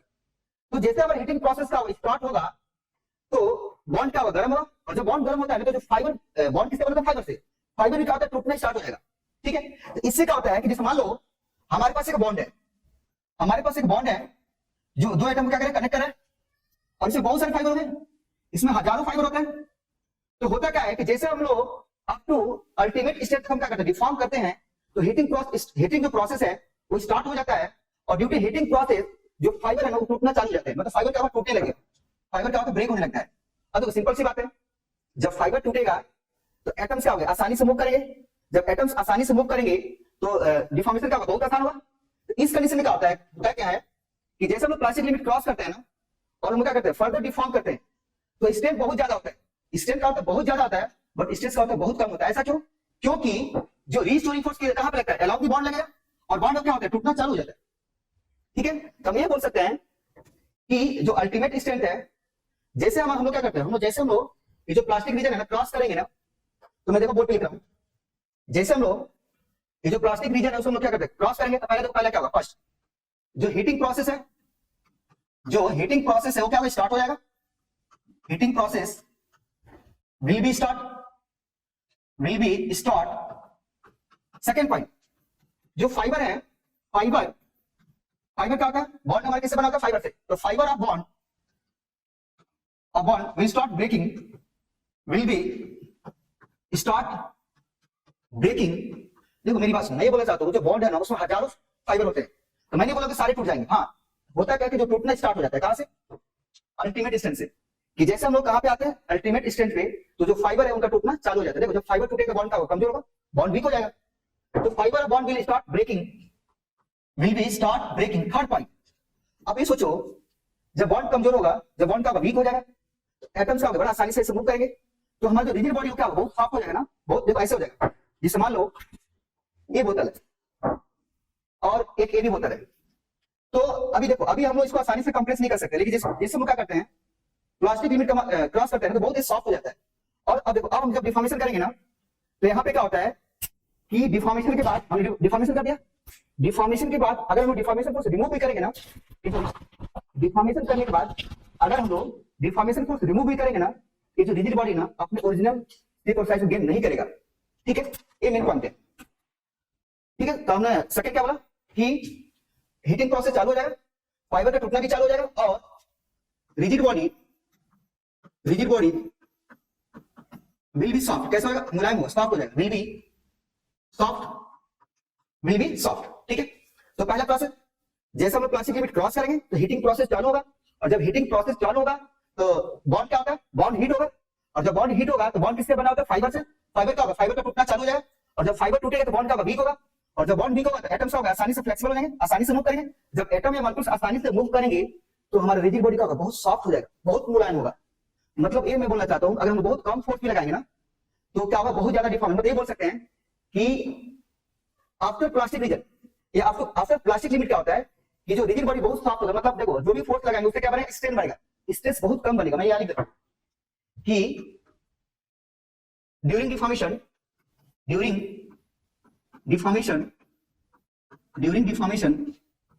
strain will be more and stress will be very less। Stress का will be very less, बहुत कम होगा, स्ट्रेस बहुत कम। मतलब ये मान के चलो कि 90% हमारा स्ट्रेन बढ़ेगा और 10% क्या होगा, स्ट्रेस होगा। कहां तक, आफ्टर प्लास्टिक लिमिट। ये बात सबको क्लियर है। अब सुनो, अगला जो हम लोग पॉइंट है वो हमारा फ्रैक्चर पॉइंट। इसी के ठीक ना, अब हमारा क्या है, फ्रैक्चर पॉइंट। देखो फ्रैक्चर होता क्या है मैं समझा रहा हूं। अगला जो टॉपिक है वो हमारा है फ्रैक्चर पॉइंट। देखो फ्रैक्चर का मतलब है टूटना। फ्रैक्चर का मतलब क्या, वो टूटना, या इसको बोलते हैं परमानेंट डिफॉर्मेशन। क्या बोलते हैं उसको, देखो मैं समझा रहा हूं।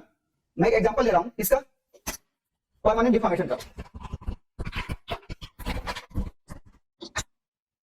इस देखो मेरी बात, हमने क्या किया, इस बोतल को हमने क्या किया, अभी डिफॉर्म किया था ना। डिफॉर्म करने के बाद हमने क्या किया, डिफॉर्मेशन को रिमूव कर दिया। क्या अब ये बोतल अपने ओरिजिनल शेप को गेन कर पाएगा क्या, नहीं। तो इसको हम क्या बोलते हैं, परमानेंट डिफॉर्मेशन। मतलब इसके अंदर जो एटम या मॉलिक्यूल्स थे ना, वो किससे बने हुए थे, बॉन्ड से। बॉन्ड क्या होगा, टूट गया। जब बॉन्ड टूट गया तो एटम्स क्या हो जाएंगे, बिछड़ जाएंगे। जब बिछड़ जाएंगे तो क्या होगा, वो अपने ओरिजिनल शेप और साइज को गेन नहीं करेंगे। इसलिए बोतल में क्या करेगा, अपने ओरिजिनल शेप और साइज को गेन नहीं करेगा। ऐसे डिफॉर्मेशन हम क्या बोलते हैं, परमानेंट डिफॉर्मेशन। क्या बोले हम लोग। अगला जो टॉपिक है वो हमारे क्या है, फ्रैक्चर पॉइंट। अब हम डिस्कस करेंगे fracture point. Fracture point, fracture point, fracture point. देखो फ्रैक्चर पॉइंट क्या होता है कि जैसे हम लोग अल्टीमेट जो अल्टीमेट स्टेट है ना उसको क्रॉस करते हैं। जैसे हम लोग अल्टीमेट स्टेट को क्रॉस करेंगे तो हीटिंग प्रोसेस चालू हो जाता है, और जब हीटिंग प्रोसेस चालू होता है तो फाइबर टूटने लगते हैं, और जब फाइबर टूटेगा तो बॉन्ड क्या होगा, कमजोर होगा, वीक हो जाएगा। अब देखो जैसे हम लोग कहां पे आते हैं, फ्रैक्चर पॉइंट पे। जैसे हम लोग फ्रैक्चर पॉइंट पे आते हैं तो बॉन्ड के अंदर जितने भी फाइबर होंगे, इस बॉन्ड के अंदर जितने भी फाइबर होंगे सारे क्या होंगे, टूट जाएंगे। ये सारे फाइबर टूट जाएंगे। जब सारे फाइबर टूट जाएंगे, जब सारे फाइबर टूट जाएंगे तो एटम क्या होगा, ये दोनों एटम क्या अलग हो जाएंगे। सिंपल सी बात है, बॉन्ड हमारे किससे बना, फाइबर से। हमने बोला कि जैसे हम लोग कहां पे आते हैं, फ्रैक्चर पॉइंट पे। जैसे हम फ्रैक्चर पॉइंट पे आते हैं तो due to high heating period, वहां पे हीटिंग प्रोसेस बहुत ज्यादा होता है, और जब हीटिंग प्रोसेस ज्यादा होता है ना तो वहां पे फाइबर का टूटने लगता है, बहुत फास्ट टूटता है। और जैसे हम लोग कहां पे फ्रैक्चर पॉइंट पाएंगे तो बॉन्ड के अंदर जितने भी फाइबर है सारे काम में टूट जाएंगे। जब सारे फाइबर टूट जाएंगे तो बॉन्ड का ब्रेक हो जाएगा, और जब बॉन्ड ब्रेक होगा तो एटम्स अलग हो जाएंगे, वो अपनी दुनिया से अलग हो जाएंगे, उनकी दुनिया का उजड़ जाएगी। ठीक है, जब एटम्स की दुनिया उजड़ेगी तो जो भी रिजिड बॉडी है उसका क्या होगा, परमानेंट डिफॉर्मेशन। वहां पे क्या हो जाएगा, परमानेंट डिफॉर्मेशन। इससे क्या होता है, सुनो सिंपल सी बात है, जो एटम अलग हो गए, जो एटम हमेशा के लिए क्या अलग हो, क्या दोबारा थोड़ी आ पाएंगे, नहीं। जब एटम दोबारा नहीं आ सकते हैं अपने ओरिजिनल पोजीशन पे, तो क्या सॉलिड हमारा अगेन अपने ओरिजिनल शेप को साइज गेन करेगा क्या, नहीं करेगा। तो इस प्रोसेस को क्या बोलते हैं, परमानेंट डिफॉर्मेशन। ठीक है, यहां पर आते हैं तो क्या होता है कि रिजिड बॉडी के अंदर जितने भी बॉन्ड होते हैं सारे क्या होते हैं, टूट जाते हैं। और जब रिजिड बॉन्ड क्या टूटेगा तो सारे एटम क्या अलग हो जाते हैं। जब सारे एटम अलग हो जाएंगे तो उसका शेप और साइज क्या चेंज हो जाएगा, और इस प्रोसेस को क्या बोलते हैं, परमानेंट डिफॉर्मेशन। Permanent deformation. ठीक है, अब देखो कई बार हम एक चीज बताना चाहता हूं कि जैसे मान लो ये जो डिस्टेंस है ना, यहाँ पे जो डिस्टेंस दिया हम लोग को क्वेश्चन, यहाँ पे ग्राफ में ये जो डिस्टेंस किसके बीच में, ultimate strength of fracture point, ultimate strength of fracture point के बीच में जो डिस्टेंस है ना, ये डिपेंड किस पे करता है, टाइप्स ऑफ मटेरियल पे। आगे मैं लिख रहा हूं, यहां पे मैं लिख रहा हूं कि जो डिस्टेंस बिटवीन अल्टीमेट स्ट्रेंथ और, यहां पे लिख रहा हूं distance between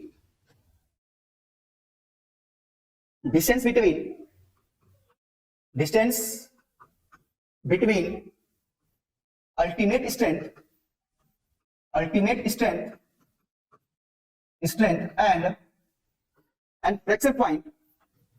and fracture point is depend on nature of material। मैं अगेन रिपीट कर रहा हूं, मैं ये बोलना चाहता हूं कि यहाँ पे जो अल्टीमेट स्ट्रेंथ और फ्रैक्चर पॉइंट है, इनके बीच का जो डिस्टेंस है वो किस पे डिपेंड करेगा, नेचर ऑफ मटेरियल, इसके रिजिड बॉडी के, is depend on nature of material of rigid body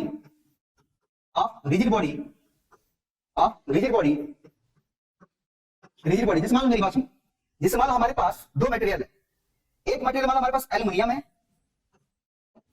है, और सेकेंड मटेरियल हमारे पास है आयरन। क्या है, आयरन। अब देखो जो एल्यूमिनियम होगा थोड़ा सा सॉफ्ट होगा, एल्यूमिनियम जो होगा वो थोड़ा सा सॉफ्ट होगा, और आयरन क्या हो सकता है, थोड़ा सा हार्ड होगा। तो हमने क्या किया, मान लो हमारे पास दो रॉड है, एक रॉड किसका बना, एल्यूमिनियम का, और दूसरा रॉड किसका बना, आयरन का। अब हम लोग क्या करेंगे, ये दोनों रॉड पे सेम फोर्स अप्लाई करेंगे। हमारे पास दो रॉड है, वी हैव टू रॉड, ये रॉड किसका बना, एल्यूमिनियम का, और ये रॉड किसका बना, आयरन का। हम लोग क्या करेंगे, दोनों को सेम फोर्स अप्लाई करके क्या करेंगे, इसको डिफॉर्म करेंगे या पुल करेंगे। देखो जो एल्यूमिनियम है ना वो सॉफ्ट है, तो क्या करेगा, ज्यादा डिफॉर्म होगा, वो ज्यादा लेंथ तक क्या करेगा, एक्सपेंड करेगा। लेकिन जो आयरन है ना वो हार्ड है, अगर आयरन को हम क्या करेंगे, सेम अमाउंट से फोर्स से हम डिफॉर्म करेंगे, तो आयरन देखो एल्यूमिनियम ज्यादा एक्सपेंड होगा बट आयरन क्या होगा, कम एक्सपेंड होगा। ठीक है, तो हम ये बोल सकते हैं कि पहले टूटेगा कौन, तो जो मटेरियल हार्ड है वो पहले ब्रेक होता है, और जो मटेरियल क्या होता है सॉफ्ट होता है वो ज्यादा टाइम तक क्या करेगा, डिफॉर्म होगा। कि जब हम दोनों पे इक्वल फोर्स लगाए एल्यूमिनियम क्या होगा, ज्यादा ज्यादा लेंथ तक क्या करेगा, वो एक्सपेंड करेगा।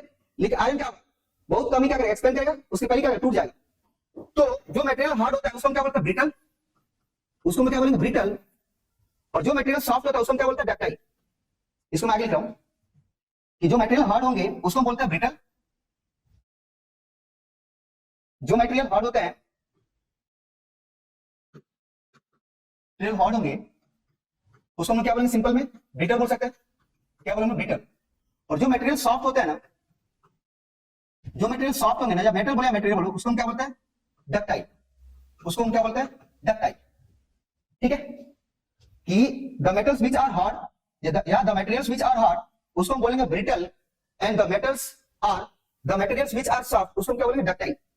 अब एक चीज सोचो, मैंने बोला कि हमारे पास दो रॉड है, एक रॉड आयरन का है, इसको मान लो आयरन है, और एक और रॉड है, एक किसका, एल्यूमिनियम का है। ठीक है, दोनों का थिकनेस क्या है, दोनों का थिकनेस है, हमने क्या किया, दोनों पर सेम फोर्स अप्लाई करेंगे। मान लो इस पे हमने कितना लगा दिया, 20 न्यूटन, और इस पे हमने कितना लगा दिया, 20 न्यूटन। देखो अगर हमने ए से यहाँ पे, देखो ए पे हमने फोर्स अप्लाई किया, तो जो एल्यूमिनियम है ना वो ज्यादा लेंथ तक क्या करेगा, एक्सपेंड करेगा। लेकिन जो आयरन है ना वो कम लेंथ तक एक्सपेंड करेगा। ठीक है, तो सिंपल सी बात है, अगर हम फर्दर डिफॉर्म करेंगे तो जो आयरन वो पहले क्या करेगा, ब्रेक हो जाएगा, बट एल्यूमिनियम क्या करेगा, वो ज्यादा लेंथ तक क्या करेगा, एक्सपेंड करेगा। तो इसका ब्रेकिंग टाइम क्या होगा, थोड़ा ज्यादा होगा। तो मैं ये बोलना चाहता हूं कि the distance between ultimate strength and fracture point is depend का किससे करेगा, नेचर ऑफ द मटेरियल। जो मटेरियल सॉफ्ट होगा, यहां पे लिख देता हूं मैं सारा point, the material which are soft, the material which are soft, ductile,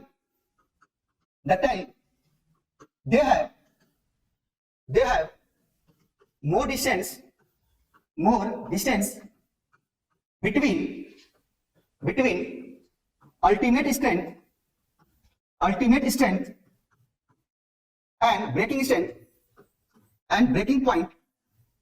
and breaking point कि जो मटेरियल का होता है सॉफ्ट होगा, जिसको हम क्या बोलते हैं, डक्टाइल बोलते हैं। जो डक्टाइल मटेरियल होगा उसके लिए distance between ultimate strength and fracture point, या जिसको बोलते हैं breaking point and fracture point, distance between ultimate strength and fracture point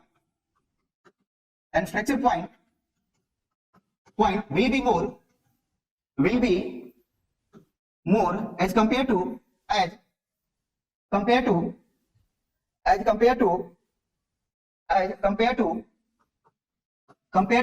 brittle material,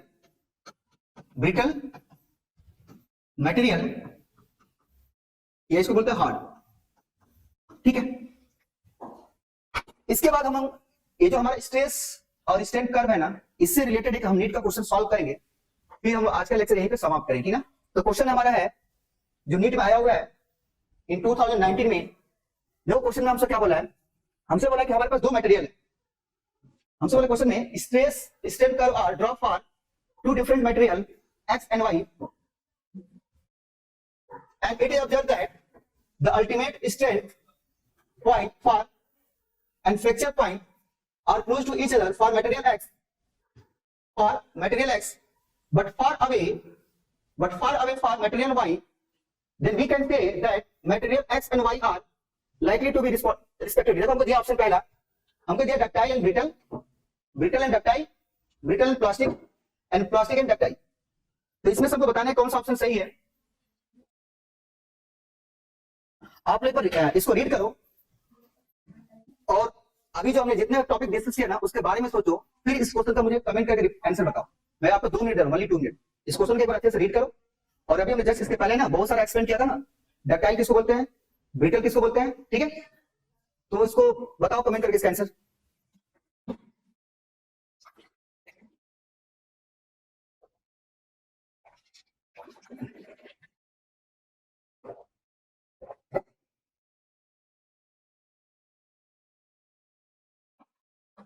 चलो आई थिंक सबने रीड कर लिया होगा क्वेश्चन और सबने सोच लिया भी होगा। बताओ आंसर क्या है। नहीं देखो, चलो मैं सॉल्व कर रहा हूं। देखो सब कैसे सॉल्व करेंगे। देखो हमसे बोला क्वेश्चन में कि हम लोग क्या करेंगे, स्ट्रेस और स्ट्रेन कर्व ड्रा करेंगे और डिफरेंट टू मटेरियल एक्स और वाई। ठीक है, चलो फिर ड्रा करते हैं। ठीक है, अब इससे क्या बोला है कि जब हम लोग स्ट्रेस और स्ट्रेन कर्व ड्रा करेंगे ना, तो हमने उसमें ऑब्जर्व क्या करेंगे लोग, what we will observe that ultimate strain, the ultimate strain point and fracture point are very close, किसके लिए, फॉर मटेरियल एक्स के लिए। देखो इसने क्या बोला है कि जो मटेरियल एक्स है, यहाँ पे जो मटेरियल एक्स है, इसके हम लोग क्या ड्रा करेंगे, स्ट्रेस और स्ट्रेन कर्व। तो इसने क्या बोला है कि द डिस्टेंस बिटवीन जो अल्टीमेट स्ट्रेन पॉइंट है और फ्रैक्चर पॉइंट है, दोनों क्या बहुत पास है, किसके लिए, फॉर मटेरियल एक्स के लिए। देखो मैं ड्रा कर रहा हूं, पहले हम ड्रा करेंगे stress strain curve for material x के लिए। तो पहले मैं ड्रा करूंगा फॉर मटेरियल एक्स के लिए स्ट्रेस स्ट्रेन कर्व। ये हमारा स्ट्रेन है, दिस इज द स्ट्रेन, और ये हमारी स्ट्रेस है। ठीक है, पहले क्या होता है, प्रोपोर्शनल पॉइंट होता है, इसके बाद प्लास्टिक पॉइंट होता है, फिर इसके बाद सॉरी इसको बोलते हैं प्रोपोर्शनल पॉइंट, ए को प्रोपोर्शनल पॉइंट, बी को इलास्टिक लिमिट, फिर इसके बाद सी को बोलते हैं, फिर हम जाते हैं डी पे और लास्ट में आते हैं हम ई पे। तो इसको बोलते हैं डी को, थोड़ा सा इसको मिटा दो नहीं तो बोर्ड कवर नहीं हो पाएगा। देखो ये हमारे किसके लिए, फॉर मटेरियल एक्स के लिए, फॉर मटेरियल एक्स, इसके लिए फॉर मटेरियल एक्स के लिए।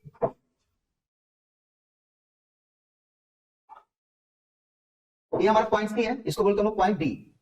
ए को हम लोग क्या बोलते हैं, ए को हम बोलते हैं प्रोपोर्शनल लिमिट, इसको बोलते हैं इलास्टिक लिमिट,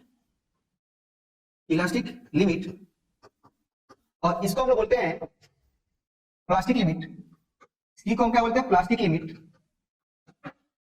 और इसको बोलते हैं अल्टीमेट स्ट्रेंथ। क्या बोलते हैं हम लोग, ultimate strength point, ultimate strength, और इसको बोलते हैं फ्रैक्चर पॉइंट, इसको हम लोग क्या बोलते हैं, फ्रैक्चर पॉइंट।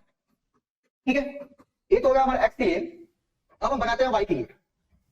सुनो इसने क्या बोला है कि जो एक्स है ना, इसमें जो एक्स मटेरियल है, इसमें डिस्टेंस किसके लिए, अल्टीमेट स्ट्रेंथ पॉइंट और फ्रैक्चर पॉइंट, दोनों क्या बहुत क्लोज है, मतलब बहुत पास है। देखो ये दोनों क्या बहुत पास है। सेकंड इसने क्या बोला कि जो मटेरियल वाई है उसके लिए हम बनाएंगे। देखो मैं यहां बना दे रहा हूं, चलो आगे मैं ड्रा कर, इसी आगे ड्रा कर दे रहा हूं।